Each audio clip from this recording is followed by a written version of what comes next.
우리 함께 꿈꾸는 교회가 막 개척됐을 때, 그러니까 제가 담임 목사 1년 차 때 일입니다. 처음 담임 목회를 해보니까요, 얼마나 마음에 부담이 많은지 참 쉽지가 않더라고요. 그래서 분당구교회에서 이미 담임 목사로 나가셨던 선배 목사님을 찾아가서 조언을 들은 적이 있었습니다. 그때 제가 이렇게 물었어요. 목사님, 언제쯤이면 담임 목회가 적응이 됩니까? 그랬더니 그 목사님이 3년을 이야기하더라고요. 만 3년이 되면 교회와 성도들이 이제 눈에 들어오고 목회가 조금 익숙해질 거예요. 그러더라고요. 그래서 제가 만 3년을 손꼽아 기다린 거예요.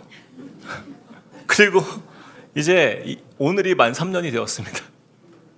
근데 정말 3년이 되니까 신기하게도 그 두려움과 낯설음과 그 어색함들이 많이 사라지고, 하나님께서 제 마음에 교회를 향한 기대감과 또 소망과 기대하는 그 마음으로 가득 채워주시는 것을 경험하게 되었습니다.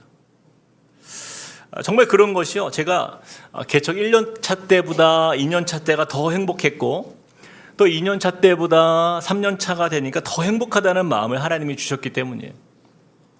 제가 요즘에 그런 생각을 정말 많이 합니다. 내가 만약에 우리 성도님들과 함께 이 교회를 개척하지 않았다면 과연 이런 은혜를 내가 누리고 있었을까? 아무리 생각하고 또 생각해봐도 절대 그렇지 못할 것이라는 확신이 제 안에 있었습니다. 그런 의미에서 이렇게 함께 꿈꾸는 교회 설립 3주년을 허락하신 하나님께 먼저 감사와 영광을 올려드립니다. 그리고 또한 이렇게 참 햇병아리 같았던 그 부족한 저를 담임 목사로 인정해 주시고, 또 성장하도록 기다려 주시고, 또 기도로 섬겨주신 우리 성숙한 성도님들께 다시 한번 감사를 드립니다. 우리 옆 사람에게 이렇게 한 번 더 축복할까요? 모든 것이 은혜입니다. 아멘. 오늘 말씀을 준비하면서 우리 29개 분립교회가 개척하기 전에 이찬수 목사님께서 저희에게 이 예비 담임 목사들에게 해주셨던 말씀이 있었는데, 그것이 생각이 났어요. 그때 목사님께서 우리에게 읽어보라 소개해 주셨던 책이 한 권 있었는데, 제가 오랜만에 그 책을 다시 보게 되었습니다. 그 책의 제목이 작은 가게에서 진심을 배우다라는 책이에요. 작은 가게에서 진심을 배우다. 이 책 내용이요, 외진 마을에 작은 국수집이었던 그 고기리 막국수라는 가게가 있었는데, 이 가게가 얼마나 유명해졌냐면 손님들이 몇 시간을 기다리며 줄 서 먹는 그러한 전국적인 맛집으로 성장한 거예요. 그 놀라운 과정의 스토리, 이 과정과 그 스토리를 그 김윤정 대표의 경험과 자신의 철학을 담아 이 책으로 쓰게 된 거예요. 과연 어떻게 이 고기리 막국수는 이렇게까지 전국적으로 손님들의 마음을 얻게 된 그런 식당이 될 수 있었는가? 제가 이 책을 읽어보니까 거기에는 두 가지 중요한 경영자의 철학이 있었다는 거예요. 첫 번째는 가게에 오는 모든 손님들에게 진심으로 대했다라는 겁니다.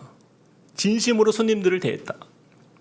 손님이 가게에 들어서기 전부터 손님이 어떤 경험을 하게 될지 고민하면서 그 공간의 분위기나 메뉴나 서비스 등 모든 부분을 오직 손님을 위해서 세심하게 설계를 했다라는 거예요. 그리고 그 많은 손님들의 이름을 기억하고, 또 작은 불편함들을 귀 기울이면서 오시는 손님 한 사람 한 사람 이분들과의 관계를 단순한 어떤 거래 관계가 아니라 진심이 담긴 사이로 발전해 갔다라는 거죠.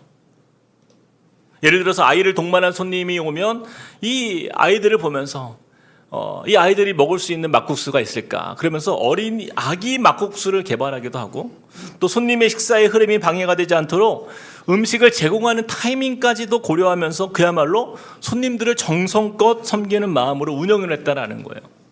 이것이 첫 번째 비결이었다라는 것입니다. 자, 그리고 한 가지 더, 두 번째 성장 원인이 또한 중요한데, 이 김윤정 대표는요, 막국수를 진심으로 사랑하는 사람이었다라는 거예요. 이 고기리 막국수를 생계를 위해서 시작한 것이 아니라, 이 김윤정 대표는요, 남편 유수창 셰프와 함께 강원도 지역을 중심으로 무려 100곳이나 넘는 이 막국수집을 찾아다녔다라는 거예요. 그래서 하루에 6, 7그릇을 이 막국수를 먹을 정도로 이 막국수를 그렇게 좋아했다라는 거예요. 그러다 보니까 어떤 막국수가 건강에도 좋고 맛도 좋은지 점점 자연스럽게 노하우를 이렇게 터득해 가고 깨달아가면서 이 남다른 이 김윤정 대표만의 막국수 맛을 낼 수 있는 경지에 오르게 되었고, 그 결과 손님들의 큰 호응을 얻게 되었다라고 합니다. 제가 이 책을 다시 읽게 되면서 개척한 지만 이제 3년 된 목회자로서 그 목회의 초심을 재확인하는 시간이 되었어요.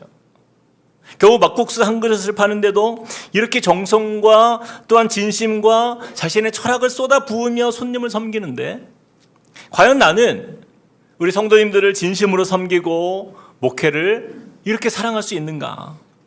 제가 질문을 제 스스로에게 해보는 거예요. 그리고 3년간의 저의 사역을 돌아보면서 어떤 면에서는 참 마음에 큰 반성도 되었고, 또 돌이키는 부분이 있었고, 또 어떤 면에서는 새로운 도전과 또 열정과 다시 불타오르는 다시금 꿈을 키워가는 시간이 되었습니다. 그러면서 제 마음에 다짐이 되었던 것은요, 이 막국수 하나에도 이렇게 자신의 모든 사랑과 열정을 담아내고 또 손님들을 이렇게 소중하게 섬기는데, 이 막국수와 비교할 수 없는 이 귀한 영혼을 책임지는 목회자로서 이보다 성도를 사랑하지 못하고 교회를 사랑하지 못한다면 나는 가짜다. 나는 가짜다. 그런 마음이 들었습니다. 그러면서 이번 주 말씀을 준비하는 내내 저에게 하나님께서 주신 한 가지 단어가 하나 있었어요. 바로 그것은 충만이라는 단어였습니다. 충만. 그 고기리 막국수의 김윤정 대표는요, 이 막국수에 미칠 만큼 막국수를 사랑했고 막국수에 자신의 인생을 모두 걸었던 사람. 한마디로 그분의 인생은요, 막국수로 충만한 인생, 막국수로 충만한 사람이었다라고 말할 수 있다는 거죠. 그렇다면 나 역시도 내가 예수님을 사랑한다면, 또 예수님께 나의 인생을 걸었다면 예수로 충만한 인생으로 살고 또 그렇게 목회를 해야겠다라는 마음의 결단을 가지게 되는 지난 한 주였던 것입니다. 그렇게 이번 주 내내 이제 오늘 말씀을 준비하는 가운데 하나님께서 저에게 우리 성도님들과 함께 나누게 하신 교회를 향한 도전의 말씀은 바로 이것이에요. 예수로 충만한 교회가 되기를 꿈꾸라. 예수로 충만한 교회가 되기를 꿈꾸라. 이 말씀이 오늘 우리가 읽은 이 에베소서 1장 23절 말씀에 등장하는데요, 교회는 어떠해야 하는가? 바로 이것을 말씀해주고 있는 거예요. 우리 한 번 더 23절을 한번 읽어보겠습니다. 같이 시작. 교회는 그의 몸이니 만물 안에서 만물을 충만하게 하시는 이의 충만함이니라. 여러분, 교회는 충만함이라고 말씀하고 있어요. 충만함. 여기서 충만이라는 단어의 뜻을 원어적 의미로 보니까 이 충만은요, 넘쳐날 만큼 완전히 가득 채워져 있는 상태, 이것을 충만이라고 표현하고 있어요. 이 충만이라는 단어를 어떻게 하면 쉽게 설명할 수 있을까를 생각해 보다가 제가 예전에 미국에 갔을 때가 문득 떠올랐습니다. 제가 미국에 라스베가스에 있는 한인교회를 2년간 제가 섬긴 적이 있어요. 많은 분들이 아시다시피 이 라스베가스는 전 세계에서 가장 화려한 도시입니다. 제가 처음 그곳에 갔을 때 첫날 도착했을 때 저는 그날을 잊을 수가 없어요. 차를 타고 가면서 그 메인 스트리트 거리를 이렇게 지나가는데 그 호텔들마다 그 비추는 빛이 얼마나 화려하고 밝은지 제가 착각이 들었어요. 내가 지금 대낮에 있나? 그 시간이 늦은 밤이었는데도 마치 대낮에 내가 길거리를 있다가라고 내가 느낄 만큼 너무나 밝은 거예요. 제가 자세히 보니까 그 호텔들과 길거리가요, 모두 어마어마한 그 숫자의 그 전구와 네온 사인으로 가득 차 있더라고요. 그래서 제가 찾아봤어요. 도대체 어떻게 이렇게 밝은가? 자료를 찾아보니까 이 베가스의 밤거리가요, 우주에서도 볼 수 있을 만큼 밝다라는 거예요. 베가스에 사용된 그 네온들과 이 전구들을 다 떼어서 한 줄로 나열해 보면요, 약 24,000km가 된다고 합니다. 24,000km. 어마어마한 전구들이 다 거기다 모여 있다라는 거예요. 그러니 전력 소모도 대단하겠죠? 이 베가스의 몇 킬로미터 안 되는 이 메인 스트리트에만 사용되는 연간 전력이 무려 21,000기가와트라고 합니다. 여러분이 안 놀라실 줄 알았어요. 왜? 감이 안 오니까. 제가 비교해 봤어요. 그래서 도대체 이게 얼마만한 양인가 보니까 이 양이 우리나라의 대전시와 비슷합니다. 여러분, 대전이요, 인구가 140만 명이에요. 근데 140만 명이 쓰는 전력을 동원해서 그 거리를 비추고 있다는 거예요. 근데 이 충만이라는 단어가 바로 이와 같다라는 겁니다. 이 베가스라는 작은 그 메인 스트리트에 21,000 기가와트라는 어마어마한 전력으로 빛을 가득 채워내는 것처럼 이 교회라는 작은 공동체 위에 오직 예수 그리스도의 임재가 가장 밀도 높게 충만하게 임하는 곳, 그리고 예수의 능력과 사랑과 그분의 통치가 가장 완전히 가득 채워진 공동체가 바로 예수의 몸된 교회라는 거예요. 그러니 교회는 예수 그리스도의 은혜와 사랑이 세상에서 가장 크고 아름답게 임하는 곳, 바로 하나님이 세우신 공동체다라는 것입니다. 자, 그런데 문제는요, 이 충만함의 은혜가 이 땅의 많은 교회들에게서 경험되어지기 어려워지고 있다는 거예요. 한국교회 위기는 바로 여기 있다라고 해도 과언이 아닐 것입니다. 교회들이요, 하나님의 사랑과 은혜로 충만하고 넘쳐나야 할 이 땅의 교회들이 이 충만함의 은혜가 점점 바닥나고 고갈되고 있다는 거예요. 예전에 이천수 목사님께서 우리 29명 목사들에게 한국교회 위기론을 이야기하면서 해주셨던 말씀 중에 하나가 있었는데, 병원과 교회 이야기예요. 병원과 교회. 성도들에게 있어서 병원은 여전히 필수인데 교회는 선택이 되어버렸다. 우리가 몸이 아프면 어디를 갑니까? 병원을 가죠. 당연히 갑니다. 이처럼 성도라면 모두가 교회를 가는 것이 정상이고 당연한 것인데, 요즘 현대 교회를 보면 성도들에게 있어서 교회는 병원보다 못한 곳이 되어버린 거예요. 우리에게 병원은 여전히 지금도 필수지만 교회는 더 이상 필수가 아니라 선택이 되어버린 세대가 되었다라는 것입니다. 그렇다면 이렇게 된 이유가 무엇인가? 그 이유는 교회가 성도들에게 제대로 영의 양식을 공급하지 못하기 때문이다라는 거예요. 성도들이여 교회에 와도 배가 고프고 교회를 오지 않아도 배가 고프니 교회 갈 이유가 없다라는 거예요. 한국교회가 성도들에게 나눠줄 영의 양식을 준비하지 않고 줄 것도 별로 없다. 성도들이 밥을 기대하고 교회에 찾아갔는데 여전히 영적으로 배가 고프다면 성도들은 굳이 교회를 찾아갈 이유가 없다라는 거예요. 그렇다면 왜 한국교회는 성도들을 굶주리게 하는가? 저는요, 그 원인을 바로 이 충만함에서 찾는 거예요. 교회가 그 예수의 충만함을 잃어버렸기 때문이에요. 목회자도 성도들도 이 예수의 충만함의 은혜를 놓쳤기 때문이에요. 그러니 말씀이 빈곤해지고 복음이 빈곤해지고 사랑이 빈곤해지고 섬김과 헌신이 빈곤해지면서 교회에 예수가 보이지 않아요. 예수의 은혜가 바닥이 났기 때문입니다.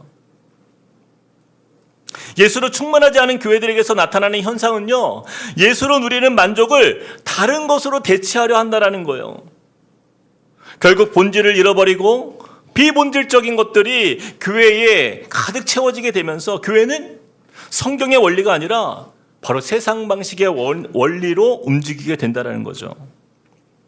이와 관련해서 제자훈련 기독교의 생존 방식이라는 책에 보면 이 부분을 이렇게 설명합니다. 제가 한번 읽어볼게요. 예수로 충만하지 않으면 교회는 생수의 강이 흐르는 모습이 아니라 물이 고여 있거나 아니면 바닥을 드러낸 저수지처럼 변한다. 교회가 아무리 생명을 얻었다고 주장해도 전혀 풍성해 보이지 않는다. 그리고 세상에 영향을 끼치기보다는 세상에 영향을 받고 교회에서 말하는 성공과 세상에 말하는 성공이 별로 다르지 않게 된다. 예수의 충만함을 잃어버린 교회에는 성도는 사라지고 종교 소비자들이 그 자리를 대신하게 된다. 여러분, 성도들을 종교 소비자들로 변질시키는 그런 교회, 여러분 생각만 해도 너무나 안타깝고 가슴 아픈 교회의 모습 아닙니까? 저는요, 우리 함께 꿈꾸는 교회가 이 3년 전에 이 지역에 개척되어야 할 이유가 있다면 그 이유는 바로 여기에 있다고 믿어요. 예수로 충만한 교회가 되는 것, 예수로 만족을 경험하고 또한 예수를 따르는 무리가 아니라 예수의 제자로 일으키는 것, 이것이 우리 교회의 꿈인 것이죠. 자, 그렇다면 예수로 충만한 교회는 어떻게 세워져 갈 수 있는가? 오늘 본문에서 나타나는 그 성경적 원리 세 가지를 이 시간에 함께 나누어 보길 원합니다. 자, 첫 번째입니다. 자, 예수로 충만한 교회란 어떤 교회인가? 같이 한번 읽어볼까요? 시작. 믿음과 사랑이 충만한 교회. 자, 믿음과 사랑이 충만한 교회. 우리 본문 말씀에 15절과 16절 말씀에 이렇게 나오는데요. 우리 같이 한번 읽어보겠습니다. 이로 말미암아 시작. 이로 말미암아 주 예수 안에서 너희 믿음과 모든 성도를 향한 사랑을 나도 듣고 내가 기도할 때에 기억하며 너희로 말미암아 감사하기를 그치지 아니하고. 자, 여기까지 보겠습니다. 자, 사도 바울이요, 에베소 교회를 향하여 감사한 이유가 있었어요. 그것은 성도들이 이 15절 말씀처럼 믿음과 사랑으로 충만했기 때문입니다. 자, 그런데 15절을 보세요. 누구 안에서라고 말씀하고 있어요? 주 예수 안에서라고 말씀합니다. 주 예수 안에서 충만함을 이루는 교회 공동체는 하나님을 향한 그 믿음이 모든 성도를 향하여서 사랑으로 나타나는 공동체가 되는 거예요. 이 부분이 얼마나 중요한지 바울은 예수로 충만한 교회는 언제나 이 믿음과 사랑이 분리될 수 없다는 것을 골로새서에서도 강조하고 있어요. 골로새서 1장 3절 4절 말씀 제가 읽어볼게요. 우리가 너희를 위하여 기도할 때마다 하나님 곧 우리 주 예수 그리스도의 아버지께 감사하노라. 무엇을요? 이는 그리스도 예수 안에서 너희의 믿음과 모든 성도에 대한 사랑을 들었으며. 이처럼 믿음은 사랑과 정비례하는 거예요. 교회 성도들의 믿음은 있는데 사랑이 없다? 그러면 그것은요, 성도들이 아니라 종교 소비자들로 가득한 교회가 되는 거예요. 우리가 절대로 착각하면 안 되는 것이 바로 이것입니다. 하나님을 향한 그 믿음이 충만할수록 그 믿음의 능력은 성도를 향한 사랑에서 증명되어지는 거예요. 저는 3년간 우리 함께 꿈꾸는 교회를 목회하면서 가장 감사한 것 중에 하나가요, 우리 성도님들이 서로 신앙의 배경이 다르고 또 전에 있었던 교회가 다르고 또 신앙의 경력이 모두 다름에도 불구하고 이 서로를 향한 사랑으로 함께 마음을 모아주신 것이 얼마나 감사한지 몰라요. 마치 사도 바울이 16절 말씀처럼 에베소 교회를 향하여 너희로 말미암아 감사하기를 그치지 아니하였다. 이 감사가 끊이지 않는 사도 바울의 고백이 바로 저의 마음이에요. 특별히 우리 교회 안에서 건강에 어려움이 있거나 또 경제적으로 또는 가정 안에 감당하기 어려운 시험을 당한 어떤 성도님들이 계실 때 우리 중보기도팀에서 함께 기도로 마음 모아주시고 또 실제적인 도움이 되기 위해서 함께 한꿈 사랑 나눔 헌금을 통해서 막 서로 돕고 격려하고 그 섬기는 모습을 볼 때 하나님의 위로와 사랑이 우리 안에 넘치는 것을 보게 돼요. 그리고 또 다락방에서 서로의 아픔을 위해서 기도해 주시고 또 각 섬김의 자리에서, 봉사의 자리에서, 또 훈련의 자리에서 서로를 돌아보는 은혜를 통해서 이 하나님의 사랑을 경험하게 될 때 우리의 그 믿음이 이 성도를 향한 사랑으로 흘러가는 것을 제가 보게 되는 거예요. 지난주에 제가 신방을 하는데 어떤 집사님이요, 신방 중에 저에게 이런 말씀을 하시더라고요. 이번에 전교인 수련회 가는데 혹시 재정적 어려움이 있어서 수련회 가는 것을 망설이는 분이 계시다면 꼭 저에게 말씀해 주십시오. 그러는 거예요. 제가 대신 내드리고 싶다고. 그렇게 말씀하는 거예요. 제가 그 말을 듣는데 정말 얼마나 감동이 되고 힘이 나는지 모릅니다. 혹시 여러분 중에 정말 수련회를 가는데 경제적으로 너무 비싼 것 같다, 난 부담이 된다, 그런 분 있으면 꼭 저나 우리 목회자에게 꼭 말씀해 주시길 바랍니다. 여러분, 이런 분들이요, 우리 공동체 안에 이렇게 섬기려고 하시는 분들이 여럿 있어요.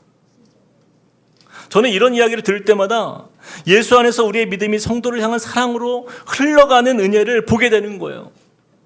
여러분, 충만이 무엇이에요? 가득 차서 넘쳐 흐르는 것이에요.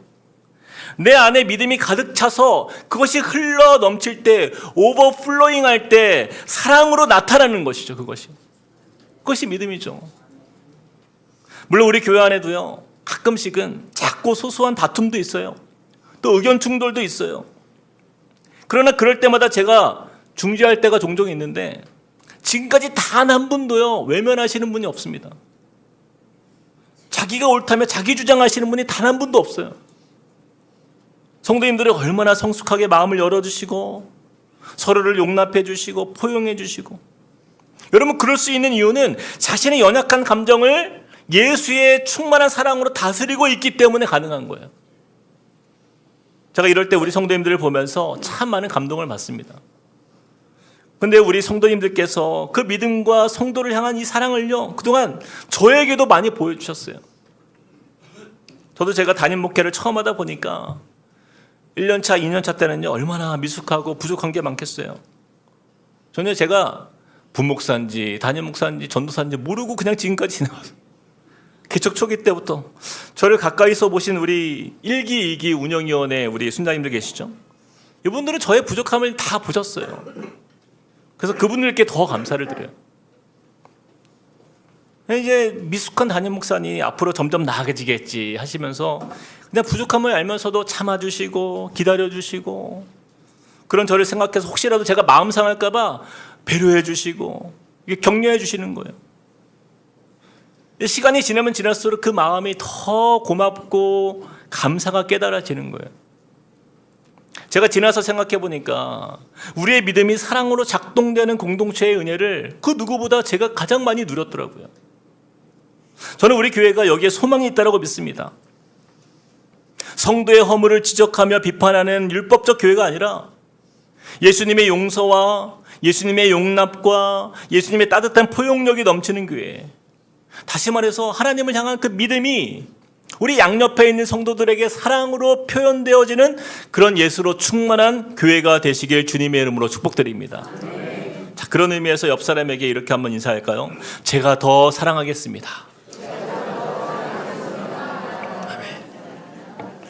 자, 두 번째입니다. 첫 번째는 뭐였어요? 자, 믿음과 사랑이 충만한 교회. 자, 두 번째는 자, 예수로 충만한 교회란 같이 시작. 하나님의 말씀이 충만한 교회입니다. 하나님의 말씀이 충만한 교회다. 제가 예전에 한 19년 전쯤에 신학교 3학년 때 졸업여행을 갔어요. 성지순례를 갔는데 9박 10일간의 일정이었어요. 근데 9박 10일간 우리가 많은 걸 보고 오자 욕심을 내서 무려 6나라를 갔습니다. 9박 10일간. 이스라엘, 요르단, 이집트, 시리아, 레바논, 터키. 여러분 6개국을요 이 9박 10일로 다녀오려면요 하루에 스케줄이 4시에 시작해서 12시에 끝납니다. 숙소에서 3시간 정도 자고 나와요 다시. 제가 성경에 이제 다녀와서 보니까 제 기억 속에 남는 곳이 얼마나 많아야 돼요? 그 많은 곳을 보고 왔어요. 근데 정말 몇 군데 없는 거예요. 기억이 없어요. 근데 이 기억이 없는 게 물론 피곤한 것도 있었지만 제가 돌아와서 생각해 보니까 제 기억나는 곳이 예루살렘이나 뭐 인근 몇 군데밖에 생각이 안 나는 거예요. 왜냐하면 제가 전도사였음에도 불구하고 성경을 잘 몰랐던 거예요. 그러니 이 뭐 가이드가 여기는 어디입니다 얘기하는데 하나도 귀 안 들어오는 거예요. 왜? 잘 모르니까. 한 번은 이제 다녀와서 전도사님들하고 같이 여행 이야기를 나누는데 다들 그 레바논에서의 이야기를 하더라고요. 그 두로와 시돈 그 이야기를 하면서 야 거기 참 아름다웠다. 그 두로 거기가 정말 성경적으로 보면 경제적으로 탐욕이 가득한 상징이 있는 그런 에스겔서 27장에 나오는 그러한 어떻게 보면은 참 심판의 예표가 되었던 바로 그 동네가 두로인데 이렇게 발전했다면서 또 예수님이 두로에서 그 수로보니게 여인을 만났잖아요. 그런 이야기를 막 나누는 거예요. 근데 저도 분명 그들과 같이 있었거든요. 저는 아무런 기억이 없는 거예요. 그래서 제가 멍하니 있으니까 한 전도사님이 저에게 이렇게 말하는 거예요. 아니 있잖아 거기 왜 우리 거기 맥도날드에서 같이 햄버거 먹었잖아. 거기가 두로야 그러는 거예요. 제가 그때 거기 맞아 전망 좋은 그 해안가에서 먹었던 그 햄버거 내 기억난다. 거기가 두로구나. 제가 햄버거가 아니었으면 기억이 안 남았을 거예요. 이런 말이 있어요. 사람은 아는 만큼 보인다. 아는 만큼 보이는 거예요. 다른 전도사님들은 이 두루를 보면서 에스겔서와 예수님을 이야기하면서 또 수르보니게 여인을 얘기하면서 그렇게 은혜를 나누는데 저는요 두루는 저에게 있어서 멋진 해안가에 있는 맥도날드밖에 기억이 없어요. 제가 그때 얼마나 제 자신이 부끄러웠는지 모릅니다. 그래서 제가 전도사로서 이렇게 성경을 모르면 정말 큰일 나겠다 싶어서 그래서 미국 유학을 가게 된 하나의 또 동기가 그 안에 있어요. 여러분 오늘 말씀을 보세요. 우리 함께 18절과 19절 말씀을 한번 읽어보겠습니다. 같이 시작.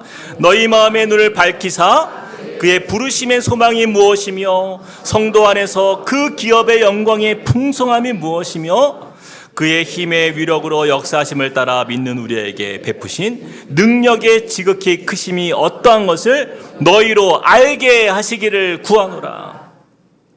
여러분 이 말씀을 보세요. 우리가 말씀에 지식이 없으면 우리는 이 세 가지를 알 수가 없다라는 거예요. 무지하게 된다. 이 세 가지가 뭐예요? 첫째로 부르심의 소망을 알 수 없고요. 또 성도가 누리는 그 기업의 영광의 풍성함이 무엇인지 알 수 없고요. 또한 우리에게 베푸신 능력이 얼마나 위대한 능력인지 우리는 그 크심 또한 알 수 없다라는 거예요. 하나님은 이 세 가지, 이 부르심의 소망과 영광의 풍성함과 우리를 향해 베푸시는 그 능력의 크심, 저와 여러분 모두가 이것을 깊이 알기 원하는데 여러분 이것을 어디서 알 수 있냐라는 거예요. 그것이 바로 교회가 되어야 한다라는 것입니다. 그래서 교회는 하나님을 아는 지식, 그 말씀이 충만한 교회가 되어야 하는 이유가 바로 여기에 있는 거예요. 교회가 말씀으로 충만하지 않으면 결국에는 저처럼, 여러분 저를 잘 보세요. 그 비싼 돈 주고 그 먼 나라 레바논 두로까지 가서 남은 게 고작 햄버거 하나 남는 거예요. 고작 햄버거 하나 남는 거예요. 이처럼 교회 안에 하나님의 말씀이 충만하지 않고 빈곤하면 우리 교회는 그냥 세상 이야기로 가득한 교회가 되어서 성도들에게 부르심도 없고 신앙의 풍성함도 모르고 그냥 하나님을 우습게 아는 거예요. 결국에는 뭐예요? 종교 소비자들로 가득한 교회가 되고 마는 거예요. 저는 그런 의미에서 우리 함께 꿈꾸는 교회가 더욱 말씀으로 충만한 교회가 되기를 진정 소망합니다. 제가 올해 초에 이 성경 통독에 대한 몇몇 성도님들의 요구가 있어서 한번 해보자 했어요. 그래서 저희 아내가 이 성경 통독에 관심이 많아서 한번 진행해봐라 했거든요. 제 생각에는 한 신청해봤자 한 10명 정도 하겠지. 근데 신청을 딱 마감해보니까 놀랍게도 무려 70명 가까운 성도님들이 신청을 한 거예요. 비상이 걸렸어요. 그래서 우리 교회 사모님들이 총동원되었습니다. 다 달라붙어가지고 매일매일 성경 읽기를 매일 아침마다 확인하고 체크하고 안내하고 지금까지 5개월 동안 넘게 해왔어요. 여러분 근데 놀라운 게 뭔지 아세요? 이탈자가 단 한 명도 없어요. 모든 성도님들이 지금까지 한결같은 마음으로 말씀을 읽고 계시는 거예요. 제가 이 모습을 보면서 우리 교회가 참 소망이 있다는 생각이 들었어요. 이렇게 말씀의 갈급함을 가지고 이 말씀의 충만함을 사모하고 깨어있는 성도들이 이렇게 많구나. 심지어 어떤 성도님은요 가정에 장례가 났어요. 제가 그 장례를 다 이렇게 집례했는데 그러니 얼마나 그 며칠간은 마음이 힘들고 또 삶이 바쁘겠습니까? 그런데도 그걸 다 읽어내시더라고요. 사실 말씀을 볼 수 없는 피치 못할 사정들이 있었을 텐데도 이 70명 가까운 성도님들이 한결같이 말씀 앞에 서가지고 주님 앞에 서 있는 거예요. 그러면서 하나님이 저에게 주시는 감동이 바로 이것이에요. 그렇구나. 우리 함께 꿈꾸는 교회가 지금까지 평안하게 올 수 있었던 이유는 우리 성도님들이 말씀의 충만함 안에 있었기 때문이구나. 바로 이 깨달음이 저에게 있었어요. 우리 같이 한번 저를 한번 따라해 봅시다. 교회 안에 말씀이 살면 성도는 반드시 산다. 다시 한번 더. 교회 안에 말씀이 살면 성도는 반드시 산다. 이것이 저의 확신이에요. 말씀이 살면 교회가 살고요. 말씀이 살면 가정이 살 줄로 믿습니다. 이 시대의 많은 교회들이요. 왜 예수가 실종된 교회가 되고 예수의 충만함이 바닥이 나는 교회들로 변해가고 있는가? 이 영의 양식인 말씀의 밥이 바닥이 났기 때문이에요. 교회 와도 배고프고 교회 가지 않아도 배고프니 이 세상의 자극적인 어떤 허망한 그런 인스턴트 음식들로 허기진 배를 채우려 하는 거 아닙니까? 저는 이 시대가 병원은 필수고 교회는 선택이 되어버린 이 세대 속에서 우리 함께 꿈꾸는 교회가 결코 놓쳐서는 안 될 우리의 밥줄은요 바로 오직 말씀 안에 있다는 사실을 꼭 기억하시길 소망합니다. 아멘. 예레미야서 15장 16절 말씀에 이런 말씀이 있어요. 우리 세 번역 성경인데 같이 한번 읽어봅시다. 시작. 만군의 주 하나님, 저는 주님의 이름으로 불리는 사람입니다.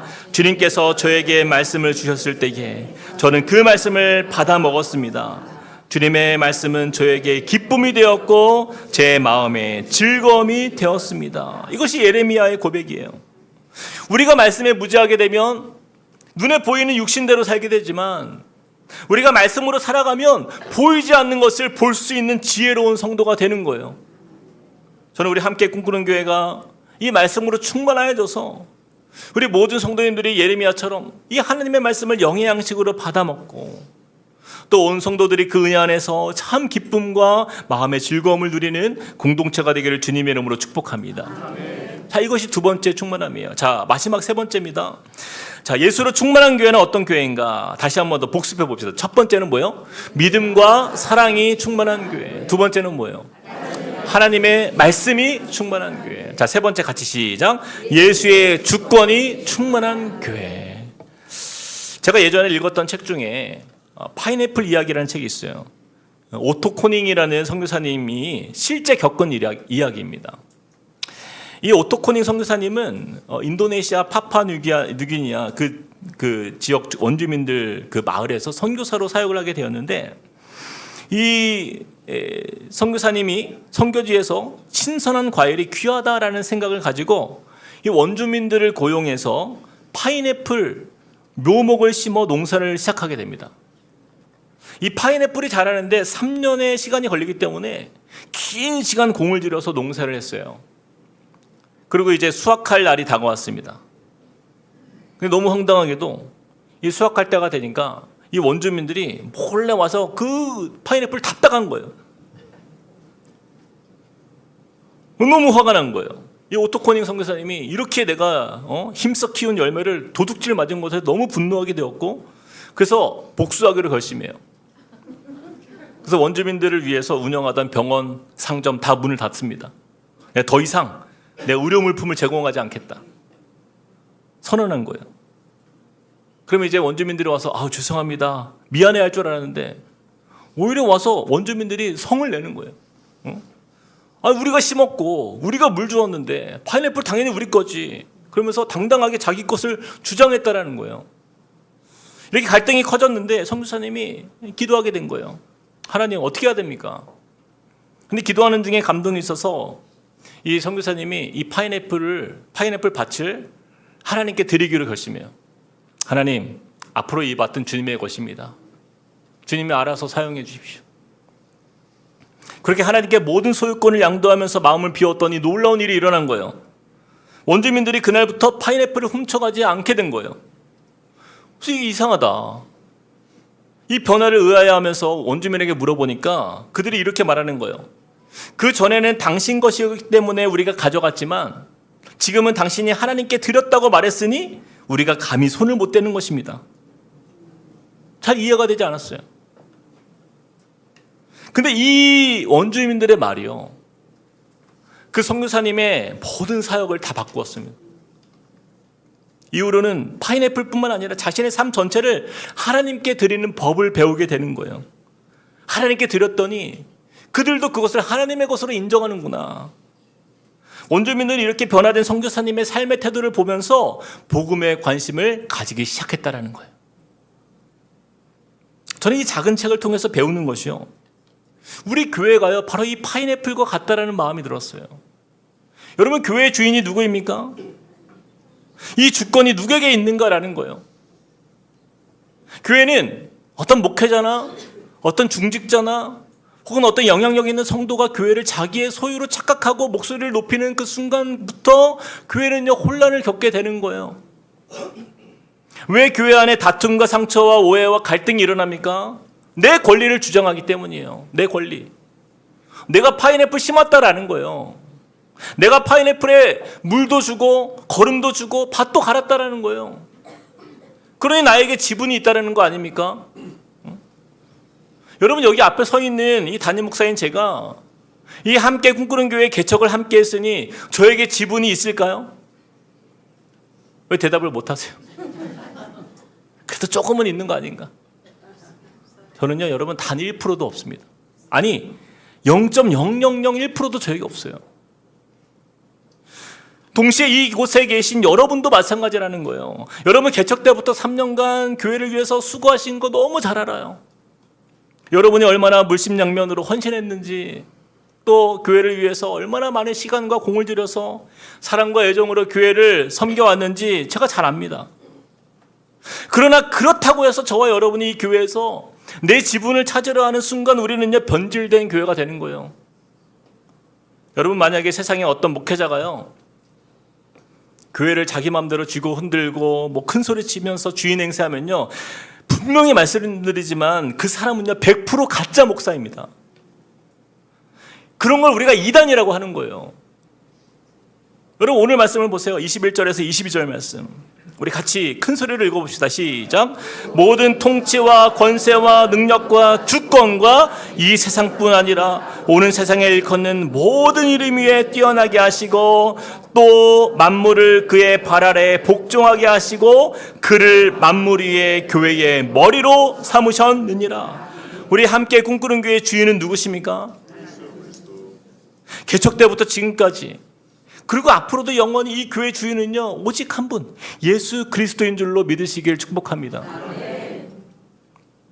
그럼 저와 여러분은 누구예요? 오늘 본문에 나오잖아요. 22절에 우리는 그 발 아래 복종하는 사람들이에요. 그 발 아래 복종하는 사람들. 우리의 머리가 되신 예수님을 따라서 우리는 순종하며 그분의 말씀만 따라가는 거예요. 그래서 성도는 선한 목자이신 예수님을 따르는 양이다라고 할 수 있습니다. 그러면 저와 같은 목회자는 뭐예요? 저는요, 그 양들이 곁길로 벗어나지 못하도록 옆에서 돕는 개 아시죠? 개. 개예요, 개. 멍멍이. 목양견이에요, 목양견. 여러분, 개가 주인 행세하는 개 본 적 있으세요? 없잖아요. 여러분, 목양견은요 철저하게 목자를 도와서 양들을 섬기는 거예요. 그게 바로 담임 목사의 자리예요. 제가 개치고는 좀 잘생긴 편이긴 해요. 보더콜리나 셰퍼드 종은 되는 것 같아요, 제가 생각할 때. 여러분, 다시 말씀드리지만 저 같은 담임 목사는요 교회 목자가 아닙니다. 착각하면 안 돼요. 우리에게 목자는요 오직 예수님밖에 없어요. 우리가 그 사실을 꼭 기억하시길 바랍니다. 말씀을 맺겠습니다. 저는 오늘 우리 함께 꿈꾸는 교회가 이 설립 3주년을 맞이하는 오늘 이 말씀 앞에서 다시 점검하고 꿈꿔야 하는 우리의 교회의 모습은요 바로 예수로 충만한 교회인 거예요. 예수님은 우리에게 이렇게 말씀합니다. 우리 마지막으로 한번 읽어보겠습니다. 요한복음 6장 35절 같이 시작. 예수께서 이르시되 나는 생명의 떡이니 내게 오는 자는 결코 줄이지 아니할 터이요 나를 믿는 자는 영원히 목마르지 아니하리라. 아멘. 우리 함꾼 공동체가 우리를 먹이시는 목자 되신 예수님으로 충만하다면 우리는 그 안에서 배부름을 경험하는 거예요. 만족을 경험하는 거예요. 차고 넘치는 그 충만하심의 은혜로 앞으로도 우리 교회를 인도하여 주실 줄 믿습니다.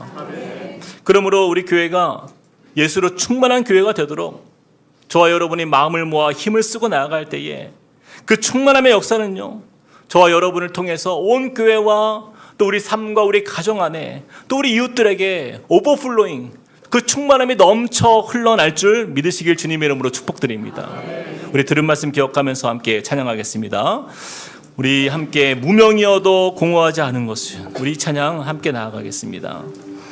우리가 무엇으로 충만해야 되는가? 그 충만함의 기쁨이 무엇인가? 우리 들었던 말씀 기억하면서 하나님, 우리가 이러한 삶을 살길 원합니다. 이러한 교회가 되길 원합니다. 함께 꿈꾸며 고백하며 찬양하겠습니다. 무명이어도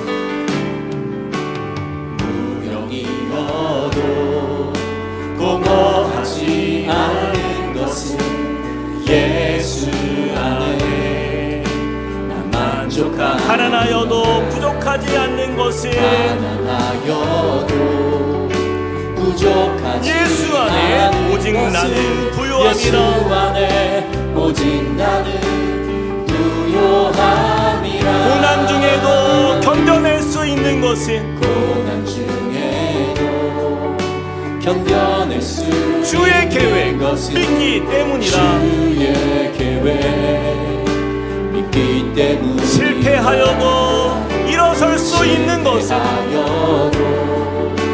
일어설 수 예수 안에 있는 오직 것은 나는 예수 승리함이라. 안에 오직 나는 우리 함께 찬양합시다. 난 예수로 충만하네. 난 예수로 예수로 충만하네. 난 예수로 충만하네. 난 예수로 충만하네. 영원한 왕 내 안에 살아계시네. 내 몸이 약해도 낙심하지 않는 것은 예수 안에 난 완전함이라. 예수 안에 난 완전함. 화려한 세상 부럽지 않은 것은 화려한 세상 부럽지 않은 난 예수로 충만함이라. 예수로 충만한 믿음의 삶이 되기를 소망하며 고백합시다. 난 예수로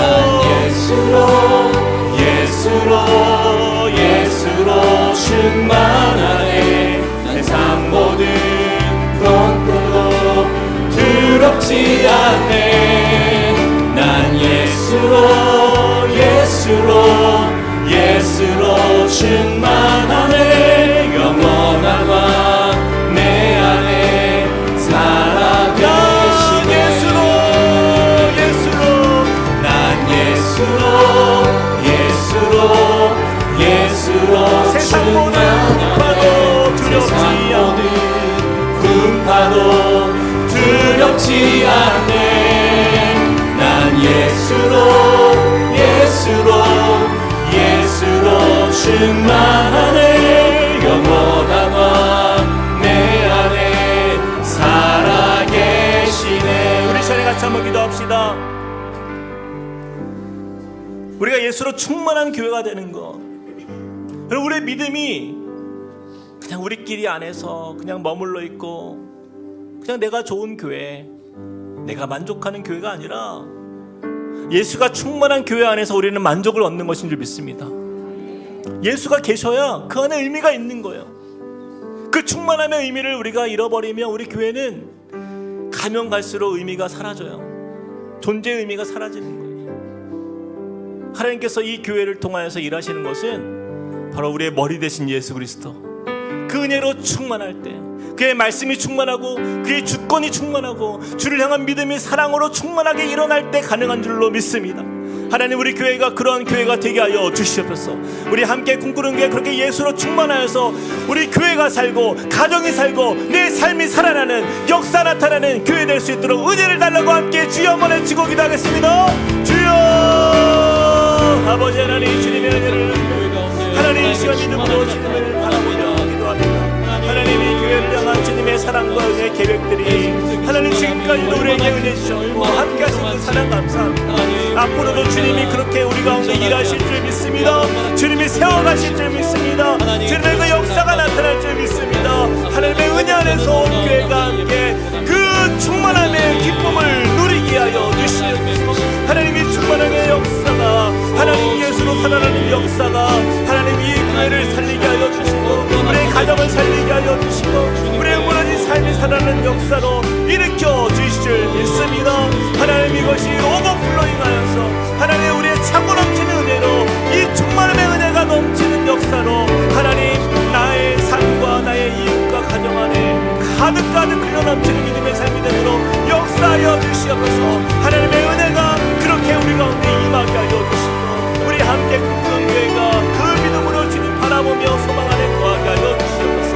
하나님의 역사, 하나님의 일하심이 하나님 우리 가운데 하나님 넘치게 일어날 줄 믿습니다. 하나님 그런 은혜의 경험들이 차고 넘쳐서 온 교회가 주님으로 인하여 감사하며 기뻐하는 믿음의 교회 되도록 인도하여 주옵소서. 우리 다 함께 일어나서 우리 찬양하겠습니다. 우리 함께 이번에 찬양할 때요, 우리 모든 감사를 주 앞에 올려드리길 원해요. 하나님, 우리 교회를 인도하신 것 감사합니다. 우리 교회가 앞으로도 정말 주님의 그 은혜 안에서 든든히 서갈 수 있도록 감사가 넘쳐나는 믿음의 교회 될 수 있도록 은혜를 달라고 우리가 한 번 더 우리 찬양하겠습니다. 숨을 쉬는 것, 오늘 숨을 쉬는 것 감사하네. 지금까지 은혜 주신 주님, 지금까지 인도하신 주님, 원하신 우리 것 교회가 감사하네. 3년 동안 하나님의 은혜 안에서 살아갈 수 있었던 모든 은혜 주님께 감사하면서 주님 우리의 마음을 주가 올려드립니다. 인도하신 것 모든 것 감사. 내게 주신 모든 것 감사.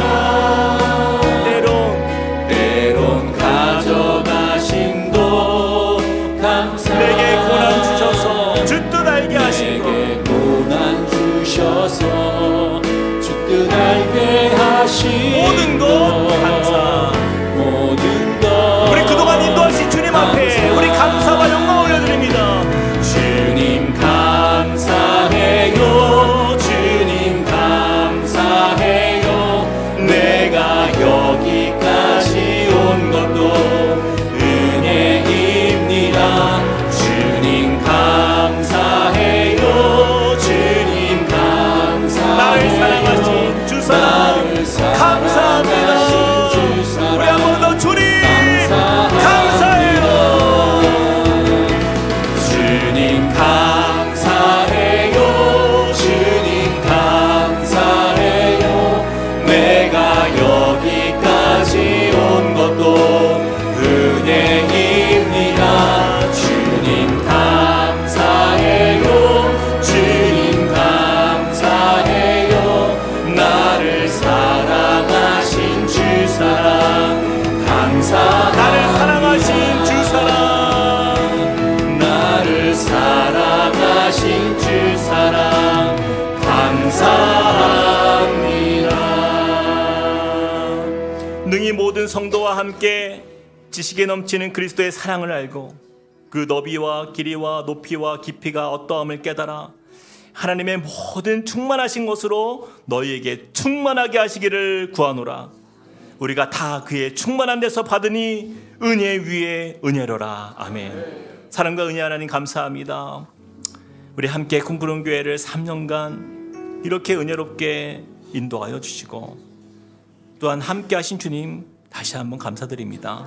참 우리가 연약함이 많고 부족함이 많고 또 어리숙하고 또한 지혜가 없음에도 불구하고 주님은 우리로 하여금 주님의 나라 세워가고 주님의 꿈을 이루어가는 공동체로 세워주시고 그 은혜 안에서 이 예수의 충만함을 잃어버리지 않도록 은혜 주셔서 주님 그 예수 안에서 우리가 지금까지 지내왔습니다. 주님 앞으로도 이 충만함의 역사가 우리의 삶의 믿음으로 우리가 주님 앞에 서나가는 자리마다 사랑이 넘쳐나는 교회 되게 하여 주시고 하나님을 아는 그 지식이 그 말씀이 가득한 교회 또는 예수의 주권만 드러나는 교회 그런 교회 되어서 하나님의 넘치는 은혜가 우리 교회 위에 오버플로잉 되어서 우리의 가정 안에 넘쳐나고 우리의 사업과 우리의 삶의 현장에서 넘쳐나고 우리가 알 수 없는 기쁨과 감사가 우리 이웃들에게 흘러넘쳐서 저들에게 예수의 살아계심이 증거되고 복음의 역사가 나타나는 아름다운 교회 공동체 되도록 축복하여 주시옵소서. 이제는 우리 주 예수 그리스도의 은혜와 하나님 아버지의 크신 사랑과 성령님의 감동 감화 교통하심이 오늘 말씀을 통하여서 예수로 충만한 교회가 되기를 꿈꾸며 나가는 주님의 백성들 머리 위에 그리고 그 가정과 함께 꿈꾸는 교회 위에 이제로부터 영원토록 함께 하시기를 간절히 축원하옵나이다. 아멘.